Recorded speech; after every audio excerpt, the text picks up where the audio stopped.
Ladies and gentlemen, please rise for our national anthem.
Good morning, everyone, and welcome to a Friday edition of Today at the Races. I'm Dan Ullman, along with Keith Fustel, the ace handicapper from Equibase, and we're starting our Laurel Park spring meeting. Spring is in the air. We're hoping maybe we get some turf racing next week. We've got a big stakes lineup the next 2 Saturdays. We had some April showers this morning, lingering up north of me, and I think around here as well. A little moisture in that racetrack when we walked down here to the studio. Yeah, but that turf course definitely looking good, and a little bit of moisture and then that sunlight hitting it. I think we're going to have a plush lawn here for some racing at Laurel Park. Maryland Jockey Club at Laurel Park, pleased to present an 8-race card today, and on the horizon is Preakness 150. Tickets are on sale at Preakness.com.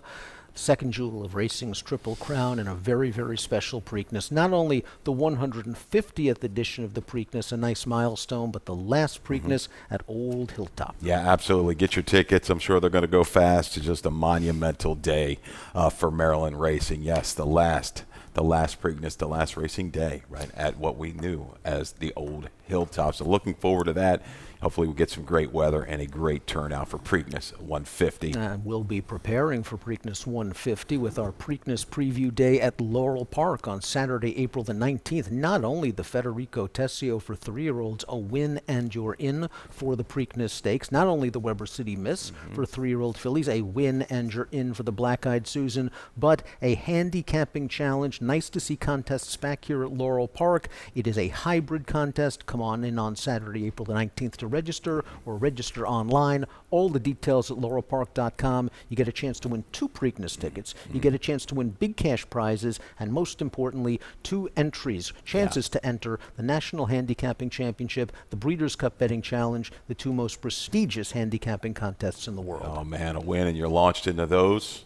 Yeah, you're talking some serious money now. Life-changing kind of money if you can take that down, either the BCBC or the National Handicapping Challenge. So yeah, I'm looking forward to that. I know I got a couple buddies who are going to be lined up and ready to roll to fire some bullets in that handicapping contest. Let's take a look at the weather conditions for today's 8-race program at Laurel Park. We had a little bit of rain yesterday. The track is currently listed as fast, but it looks like there's some moisture on the main track. Yeah, I'm probably going to start this card with our Equibase charts as good. I'll see if they bring those Harrows out again, but right now sealed up. So yeah, I mean, definitely there's going to be some moisture. For a pick that I got later in the card, I hope the moisture stays within the racetrack. We'll get to that. That's a long ways off. But overall, if the rain stays away, a pleasant day, 65 degrees, nice outside with an overcast clouds. Let's take a look at race number 1 of All our right. 8-race program. We're going 3/4 of a mile. This is a maiden claimer, 12.5 down to 10. Maryland-bred maidens can run for the claiming price of $15,000. Let's take out the 4 real talented, the 5 Tyson's Delivery. Race number 1, as always, is the first leg of our low takeout value pick 5. And talk about a low takeout. Doesn't get any better than 12%. No, now that's as good as you're going to get, right? Maybe somebody's got you by a skosh, but 12%, you better jump in. I mean, we are basically an industry leader with that. So I love these plays. I mean, the pools, they're good. We want them better, though. We want you to join in for the value pick 5, and I got a little ticket. You do have a ticket. $36. Keith, take it away. Okay, going to get you started. 3 deep in the opener, 2, 3, and 7. Defined Boundaries is my top selection with Brittany Russell coming off a little bit of a break. We got some bids, got some stats for race 1. Race 2. Narrow it down. I know, Danny, you talked about on the website and on Twitter. I saw the 1 Mr. Agent. Definitely like that one, along with the 5 My Mama. Looks like maybe the stone closer of this group in race number 2. Race 3 with the 2 and the 7. A little value seeking for Falcon Blue. We do have a couple scratches in there. Take out the 1 Kitty Sun and the 5 Carolina Flake. Race 4, 3, 6, and 7. Really impressed by Blessed Candy's last try down at Colonial. See if she can handle the raise here this afternoon. Can do interesting off the claim, a big jump, but the Mosler with a little moisture. I like the chances there as the speed in race number 4. We're going to finish it up 2 deep in race 5. A really good optional 3 other than going the 1 Turn Mile. I like the 1 Windsor Golden, the 3 Hit the Road Jack. Unfortunate to see Shaft's Bullet scratch today. Really a big fan of that one, but $36 early value pick 5 with that 12% takeout. And beginning with the spring meet today, the early pick 5 also has carryover potential. Yeah. So both of our pick 5s have carryover potential beginning this afternoon. Let's start things off with race number 1. Okay. Defined Boundaries is in here for Brittany Russell, and we have a video spotlight for Defined Boundaries. This horse was sideswiped at the start. Yeah, this wasn't the easiest of beginnings on a drop down from 30. Yeah, we're going to catch this right off the bat. Boom, just completely knocked sideways, jostled around there, leaving the gate. And then you see Sheldon kind of, horses keyed up a little bit after that, bouncing around, and he's kind of throttled this one back a little bit. I give it the wrangle back comment, but he's able to get this guy to settle. Second time gelding today. This was first time reported gelding on January 26th. We're going to go second time gelding today. They get into a little bit of a rhythm here around the turn. Gets asked for a run here, top of the stretch.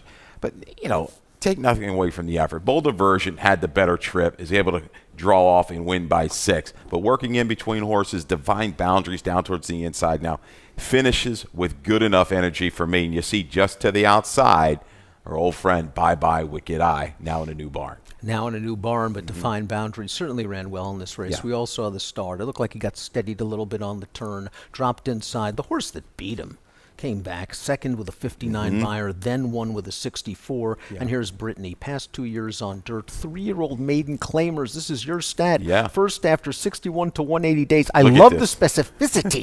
47%. You can't beat that. We're dialing, narrowing it down, however you want to do it. Yeah, 47% with a positive ROI. And looking at this race, you saw the eagerness early. With a better break, I do see Defined Boundaries forward in the opener. Doc's got all the candy. Furious George, they look like the speeds. I think just Toledo with a good break can measure that speed and take advantage and pounce top of the stretch. But Doc's all the candy. Doc's got all the candy. Interesting horse here. This was not only early PPs, but a DQ going back. This horse has been running against Open Company, back in with the maidens. Yeah, so he's back in with the maidens. It's a pretty big class drop, and he was in against some pretty decent horses in his last race, and he showed some speed. He was battling it out with Sir Mick last time out. He was a pretty quick horse. That horse ended up finishing 4th. He was battling it out with a big long shot named Enabler. That horse to finish 5th, and he was able to outfinish his pace rivals despite failing to change leads in the stretch. That's something to keep in mind. I do like this outside post position for Dot's got all the candy because Furious George, I think, is going to be on a Sen. We know that Sarah Del Fabro can be aggressive out of the gate. I think Doc's got all the candy, and Jose Vega might be in a prime spot. These numbers have increased with Lasix, 47 up to a 50 last time. That opening quarter was just really, really sharp last time for Doc's got all the candy.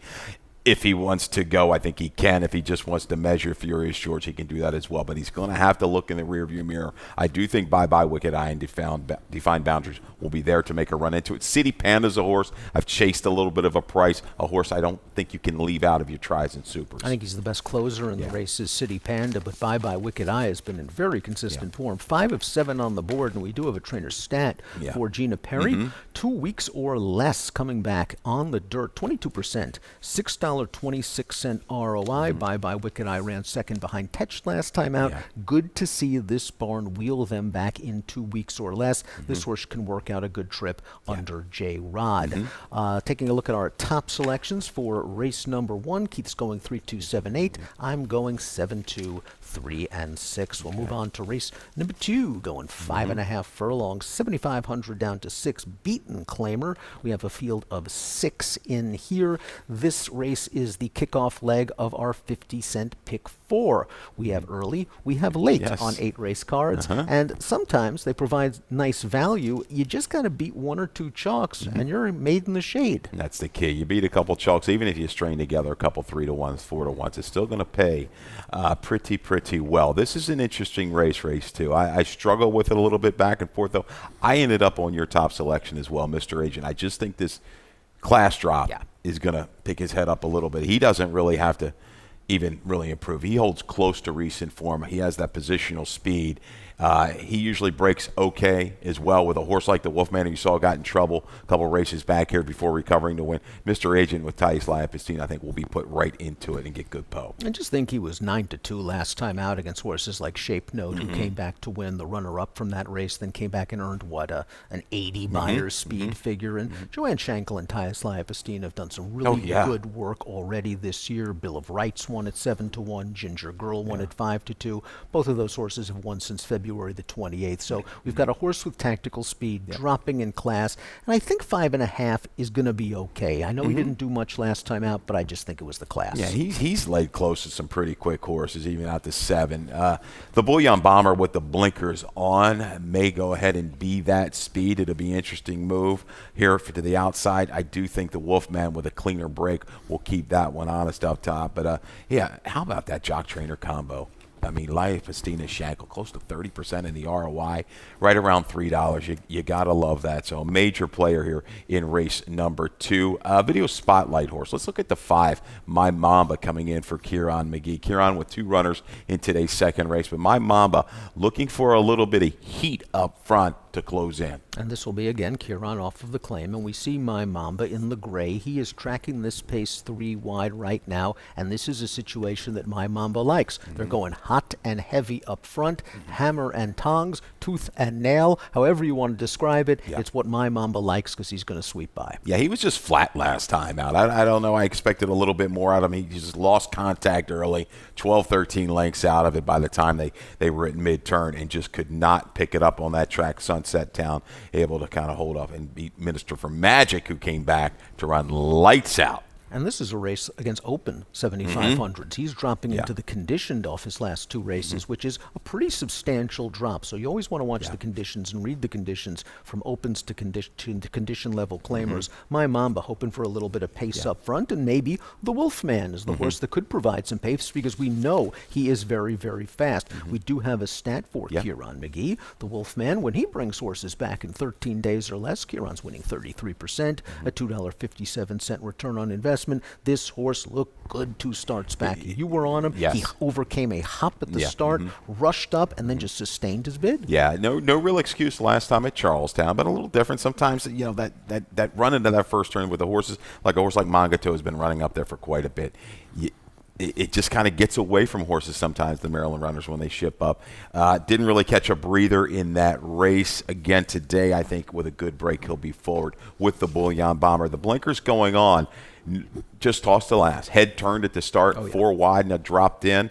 a little willingness through the stretch. Do you think he's right to the front today? Well, it's going to be really interesting to see how the Wolfman breaks. I'm not sure if the Wolfman's going to go for it. I think the Bullion Bomber will with blinkers on. And last time out, he didn't break well. He ended up getting wired by Johnny French Fry. His best tactics are when he goes out to the lead. But we saw him in the race that My Mamba won. Yes. He was part of that pace battle. Maybe Yeah. he hooks up with a Mr. Agent. Maybe he hooks up with the Wolfman, and it sets things up for a kicker. I like Mr. Agent's tactical speed. I like the class drop. I think it'll be a fair price. 1-5-3-6 for Keith, 1-6-3-2 for me in race number 2. Let's move on to race number 3. We're going a one-turn mile. Maidens 45 down to 36 with Maryland breds eligible to waive the maiden price. We'll scratch the 1 Kitty's Son. We'll scratch the 5 Carolina Flake. This is the first leg of our Chesapeake Pick 6 20-cent minimum wager. Pick the first place finisher in each of the final 6 races on today's program and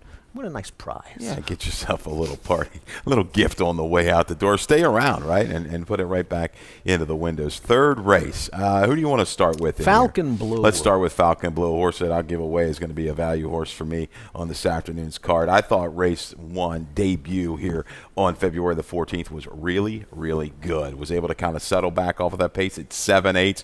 Closed very willingly, and I like to comment, if you go back and read our long note, finish good energy. I thought the gallop out was good. Falcon Blue last time out just hopped a little bit at the break, off in the air, caught wide, no real run. Colonial closed in ever so slightly the last 8, but a difficult task down on that racetrack. I think today we've got an inside post. We're moving back out. Lots of positive. Tim Keefe with the first Lasix. Tim Keefe with the sprinter route, especially with these mates. He's been good year in and year out. Protect moves with the claiming price waived. I like Falcon Blue to get involved a little bit sooner, I hope, than what he's been, because looking at this race, not a ton. St. Pete's Passion might go outside. I want to see this horse fairly close mid-turn. I wonder if St. Pete's Passion is going to show some speed. I wonder if Foggy Dew is going to end up being the speed of this race. We'll quickly take a look at Foggy Dew's career debut way back last April. And Foggy Dew just doesn't really get away great. A first-time starter breaks inward. He ends up being in a little bit tight while racing in mid-pack. And then he was green. We saw him again, get bounced around. You could see he's a really big, good-looking gray son of Irish war cry. It takes him a little bit of time to get in, but here he's going to get in a little bit tight, and now he's going to have to get to the outside. Now he commences around. Look at his head. Way up high in the air. He's got a long way to run, but he is going to keep on going despite being green. Yeah, you might see a little change of equipment here, maybe a shadow roll. Maybe they run a little different bit. But you say it's been a while since April at the 1 mile distance. One thing to his credit, looking at this breeding, the mile should be just right up his alley. Had some steady works leading into this. Rainy Skies came out of that race to run well. So he faced the right kind. Layoff is a concern for me, Foggy Dew. But, man, he dropped inside here and picked it up late. He was good through the gallop out, gets in front of Rainy Skies. I'm anticipating this return for the son of Irish war cry.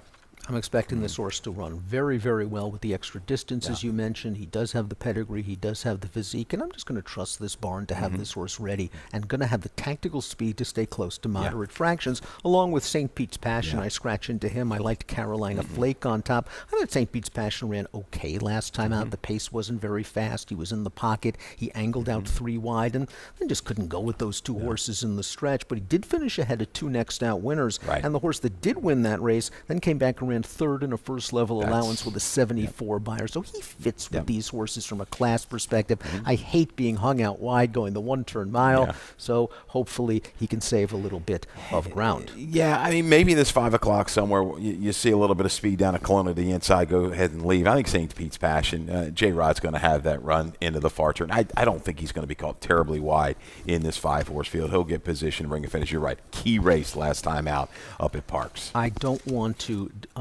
leave this race without discussing the 3. Tell him I'm coming, who made his circuit debut last time out. He was bet down to 5-2. I know it was only a $30,000 maiden claimer. He lost all chance at the start. He clipped heels. He stumbled. He was far, far behind, and he was running on a little bit at the end. He sheds 10 pounds with the bug rider aboard, and if somehow this pace gets out, because he's a late runner anyway, even without a bad start, I can see this horse picking up some pieces. Second time in the barn, a corral. He's off a 6% trainer. Yes, improvement with a cleaner trip, certainly likely. Keith's going with Falcon Blue, back from Colonial with Lasix on, 2743. We'll see if St. Pete's Passion can get it done, 7-4, 3-2. Let's move on to race number 4. We're going 3/4 of a mile. This race is for 3-year-old fillies, 40 down to 32, the claiming price. Let's scratch the number 4, Sunflower State. This is the first leg of our late value pick 5 with a low 12% takeout. It has carryover potential. Mackenzie Pfeiffer, she hit a pick 5 for a big price, I believe, last week. So did Callie Francois. She had the pick 5 on Sunday. Yes. Mac's going to give out a $36 ticket today. Did we sweep the weekend? We might have. We may have.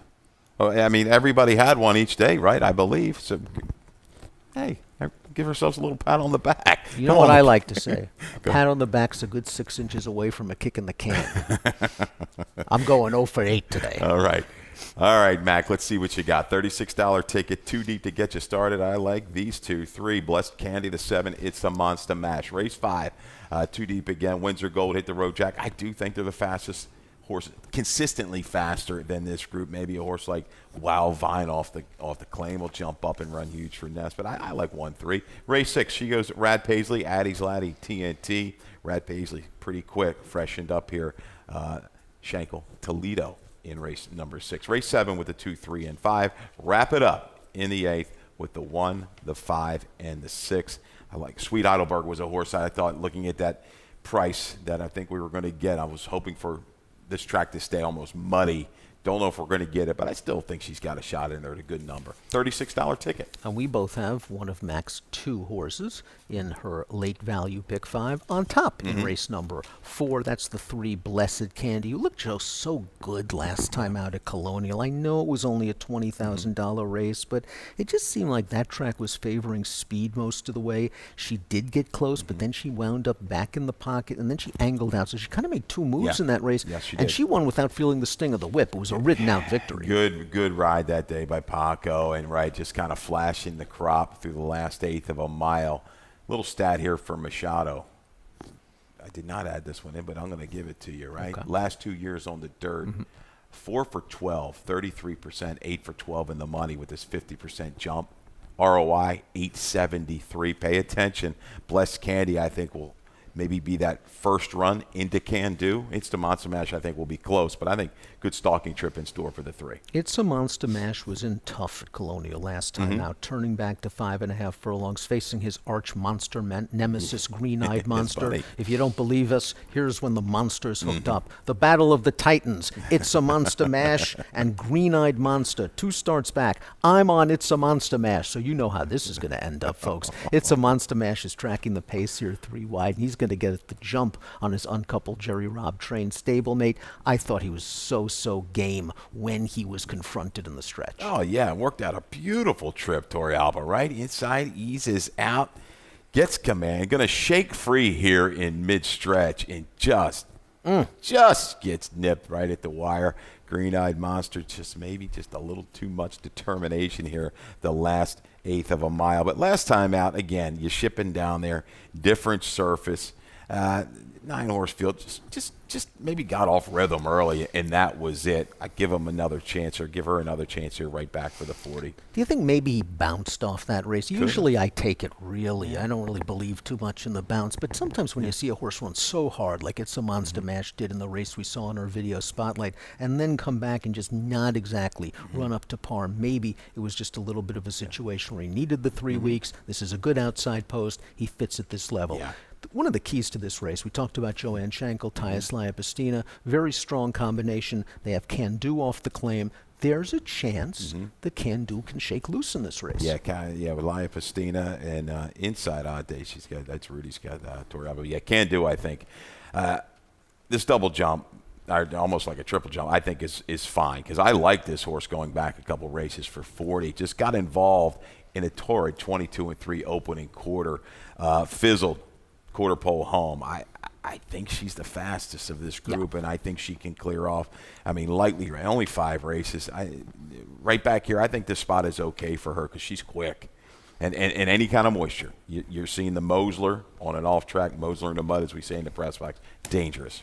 Blessed Candy, we'll see if he could handle a little. She could handle a little bit of a step up in class, but she sure looks sharp off that most recent win. You have to expect it to monster mash with a graveyard smash on the outside. 3-7-6-1 for Keith, 3-7-6-5 for me. 4 down, 4 to go. We're going to take a break, and we'll be back in a moment on Today at the Races. Baltimore!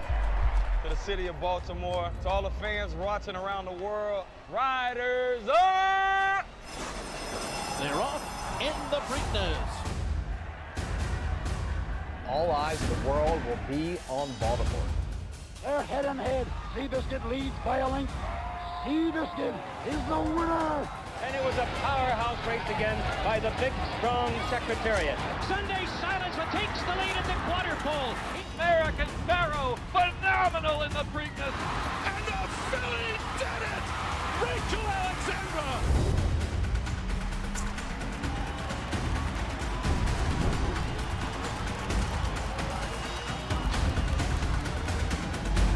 Here is Smarty Jones. He wins the Preakness by a dozen lengths. She's the brave, wins the Preakness. Welcome back to Today at the Races. Halfway through the Friday card, we'll move along to race number 5. This is our feature race of the day, and it's a good one. Going a 1-turn mile, 3rd level allowance with an optional claiming range from 55 down to 40. We'll take out the 6, Shafts Bullet. This is the first leg of our late pick 4 50-cent wager. Again, 2 pick 4s, races 2 through 5, races 5 through 8, and this is a great way to start the 50-cent pick 4 because you've got some really sharp horses coming from everywhere. Let's start things off with Windsor Gold. We've got a little bit of a video spotlight for this horse who scored last time out at Parks for Mike Moore. He's down on the inside in this race, and he's traveling very comfortably, but he has a very daunting task ahead of him because Spike Zone is a win machine. Yeah, he's got a pretty good horse. What, he won 25 races last year. So Spike Zone just wins, and he comes out of this race, and runs, a 101 here behind Rominsky. But this was a good patient ride by Wolfson, who's going to be back in the tack again today. Works outward through the stretch, and a good, steady, grinding, determined grind to get up by a neck in the shadow of the wire here. And I tell you, they've worked with this horse a little bit. He kind of had that speed. You go back on his pages. The 2-back try, far back rail rally. Well, sorry guys, I gotta change that note a little bit too. That horse got in trouble early at the first couple strides out of the gate. Put him in a real bad spot January 28th. So excuse 2-back, learning to kind of finish. Wolfson, you saw, got along with him beautifully. The first, I think, leaving the chute's the key for Windsor Gold. Here's a trainer stat for Mike Moore. And Mike knows where to place these horses when they're sharp. Last out winners, 3 for the last 11, but 10 on the board. 27%, 273 ROI. Windsor Gold was just better than Spike Zone in that race. It's not like that pace was fast. When a horse like Spike Zone gets away with a 46 3/2 and is 3 in front turning for home, he's supposed to win. And Windsor Gold charged him down. We'll see how he deals breaking from the inside post, but I do like his tactical speed. I think he can work out a good trip. Hit the road, Jack.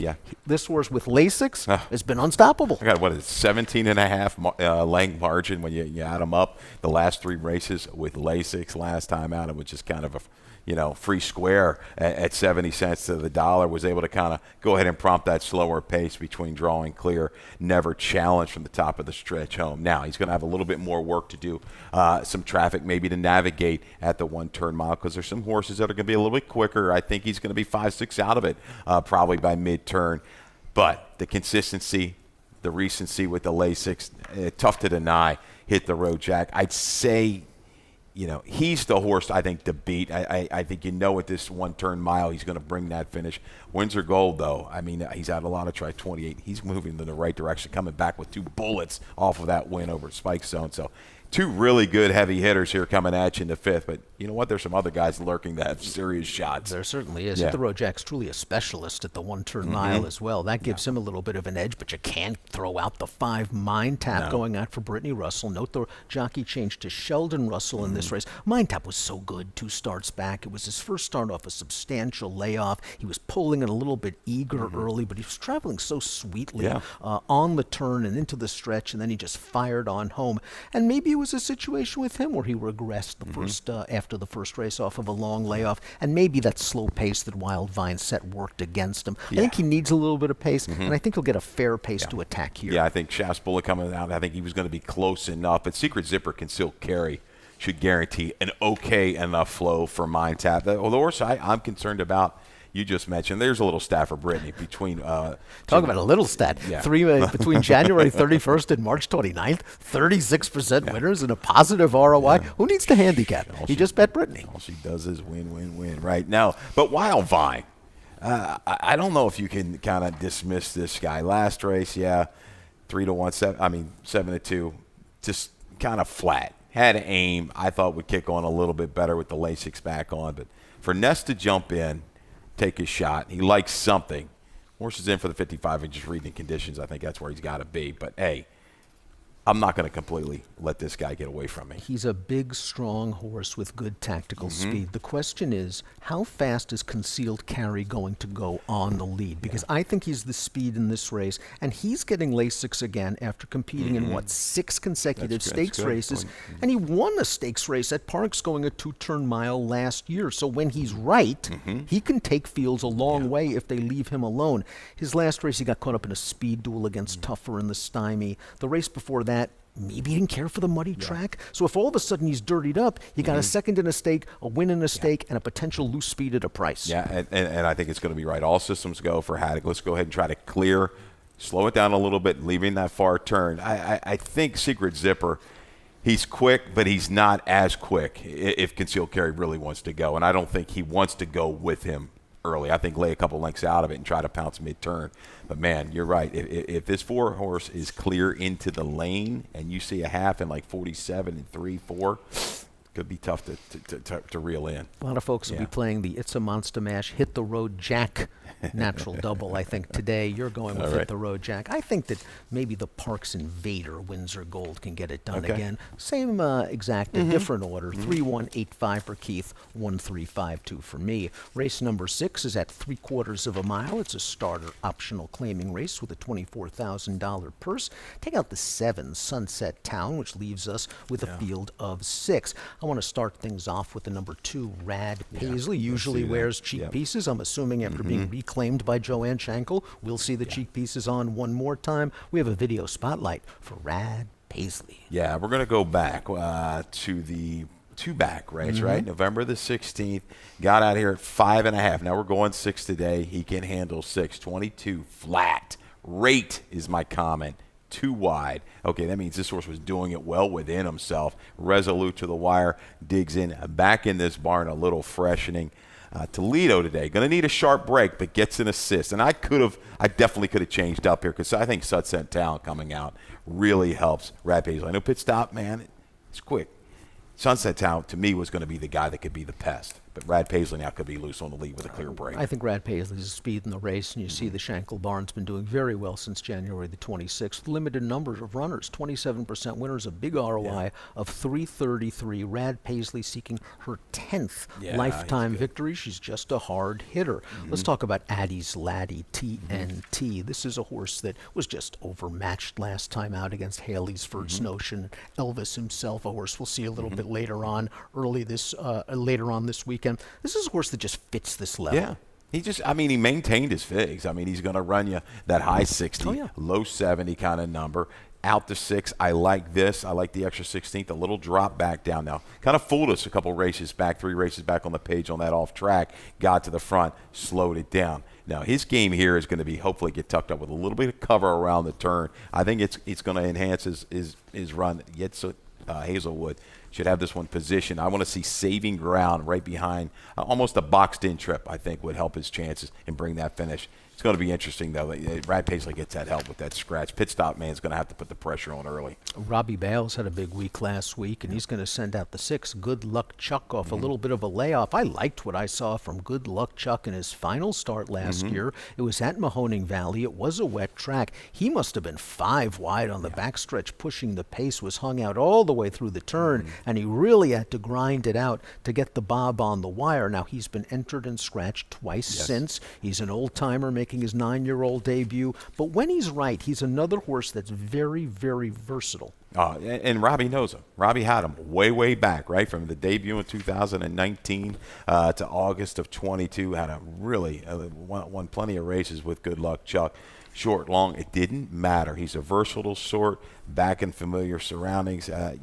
He's a player. Stalk and pounce kind of move for him. And while you might be worried about the layoff, here's our trainer stat on Good Luck Chuck. First after 2 to 4 month layoffs on the dirt, 5 for the last 21, 24% to $2.23 ROI. If Good Luck Chuck can pick up where he left off last year with those low 70 buyers and this nice outside attack post position, he certainly has a chance, along with Pit Stop Man. We love these horses. This entire field. They show up every single time. They want to beat you. Here's a 12-time winner coming into this race in very good form for Huron. Loved them 2 races back at the 7/8. What a gutsy performance. Moved into that pace. They were going quick. Duel just gets beat late.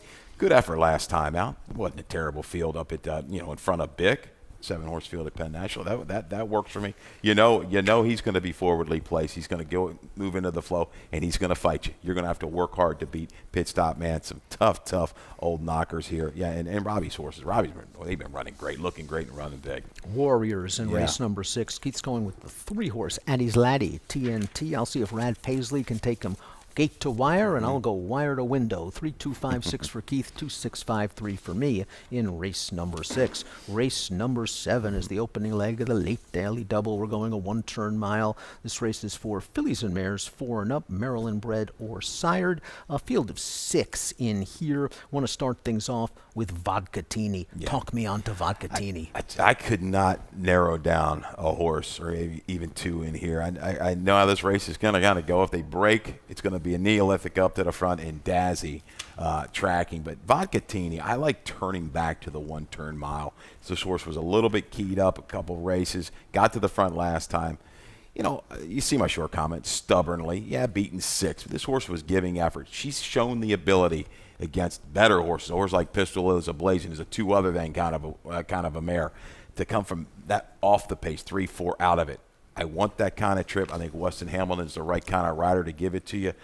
Don't get involved with Neolithic early. She's going to go ahead and go, and I think Dazzy makes the first run. I think Vodkatini, though, doesn't have to be too far back mid-turn and grinding out, coming back here to the 1-turn mile. Neolithica really turned up her game last time out. I know it was sprinting. I know it was a wet track, but she was able to set the pace and then just extended her advantage in the stretch. She was really striding out well. I'm a little concerned about the 1-turn mile with the long stretch for her, but I think there's a chance she can get to the lead and maybe back down the fractions a little bit, especially if Vodkatini tries to adopt those rating tactics that have worked so well for her in the past. She's sharp right now, Neolithica, but it is a step up in class. It is a step up in distance, so demand some value. Yeah, but this is I like the move here, and man, if this track is playing at all speed, she was very eager every step of the way last time. A little fade 2 back, but Viennese Waltz is a horse that's kind of knocked on the door against some of these type of fillies and mares. So I think class-wise, out of that starter,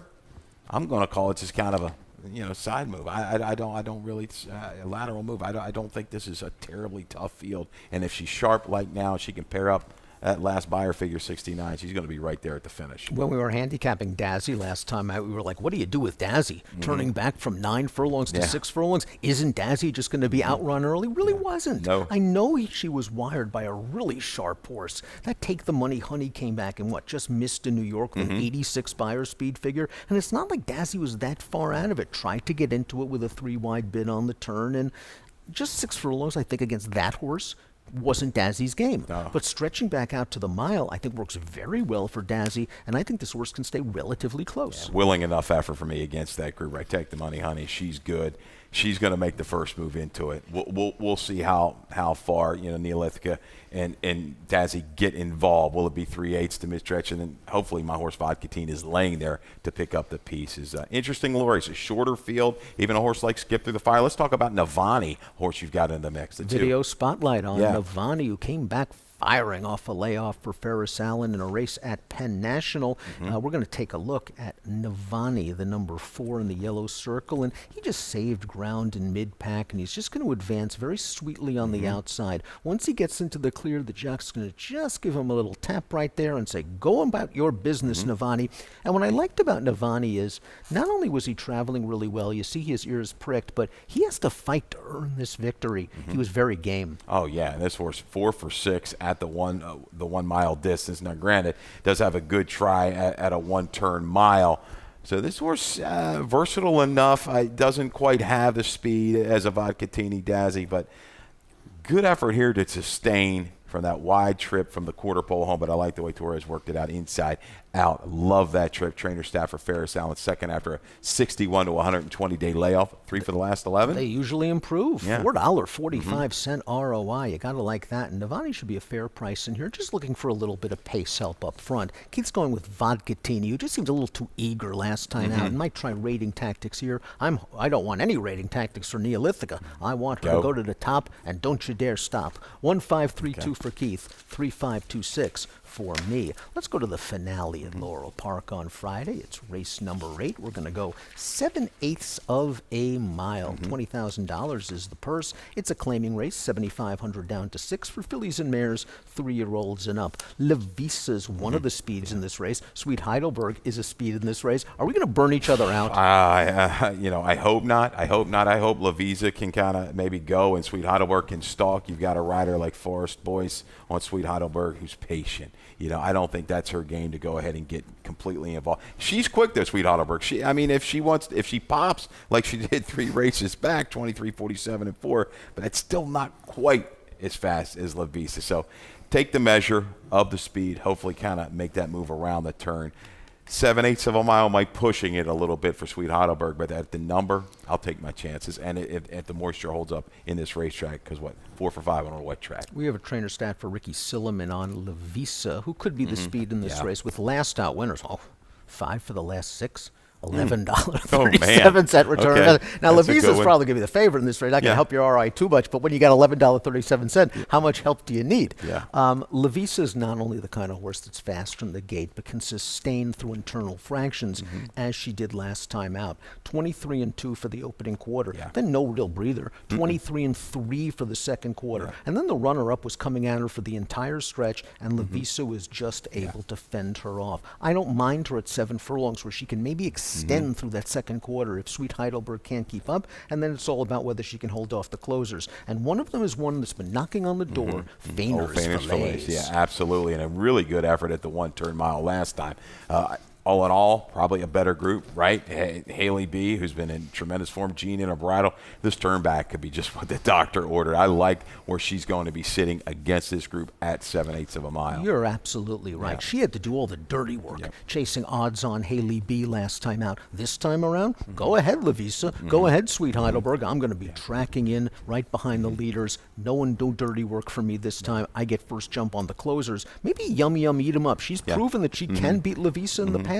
And I don't mind them freshening her up after that tough win. Yeah, my thing is 7. Again with her, she is a little bit of a grinder, but I like the way she stayed at 6. 7's just going to be my question mark for Yum Yum Eat It Up. But Fainer's Filet, she's been beaten, going about the 1 again. She's been beaten by a few of these, but I think she's just in the better form right now. She's cycling definitely in the right kind of way here for Corrales. If Sweet Heidelberg runs her race and can sit close to the pace, she's going to be right there when they turn for home off the Tim Keefe claim. She should be a decent price. I'm going to go with Levisa and chalk out. 5-1-2-3 for Keith. 6-2-1-3 for me in the 8th and final race at Laurel Park on Friday. Keith, best play time. It's opening day of the meet. Make it 1,000%. Earlier on in the card, we're going to try. Third race, number 2, Falcon Blue at a 6-1 morning line. Will come down a little bit, I believe, with this scratch of the 1 Kitty Sun and the 5 Carolina Flake.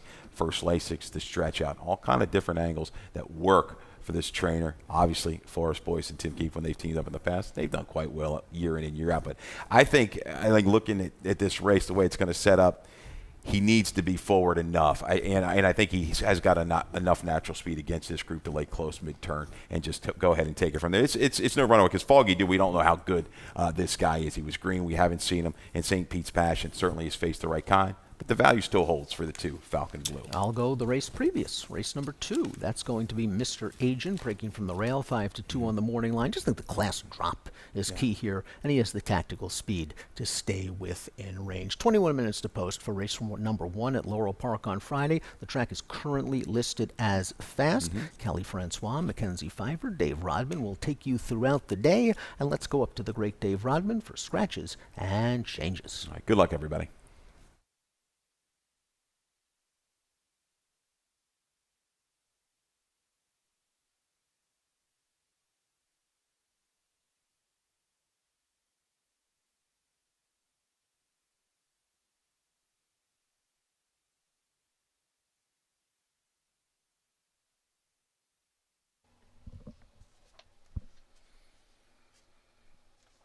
Good morning, everyone. Welcome to Laurel Park, where the track condition is fast. Temperature in the mid-60s, winds out of the north at about 10 miles per hour. 8 races on the live Laurel program today, followed by racing from Santiago, Chile. Here's a look at your Laurel Park program changes. First race, scratch 4, Real Talented. Scratch 5, Tyson's Delivery. 4 and 5 out of the first. Second race, no changes. Third race, scratch 1, Kitty's Son. Scratch 5, Carolina Flake. Number 6, 5 o'clock somewhere is 5 over. Number 7, St. Pete's Passion, workout at Delaware Park, April 1st, 4 furlongs, 51 breezing. In the fourth race, scratch number 4, Sunflower Estate, scratch the 4. Fifth race, number 5, Mind Tap, jockey Sheldon Russell. Sheldon Russell, jockey on the 5, Mind Tap. Scratch number 6, Shaft's Bullet. Fifth race.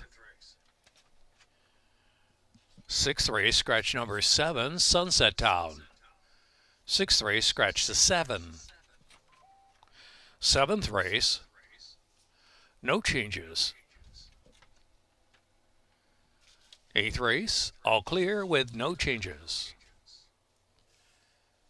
Value pick 5s with carryover potential early and late, 12% takeout. Chesapeake pick 6. Starts in race 3 today, races 3 through 8. 19 minutes to post time, track conditioned fast. Good luck this afternoon at Laurel Park.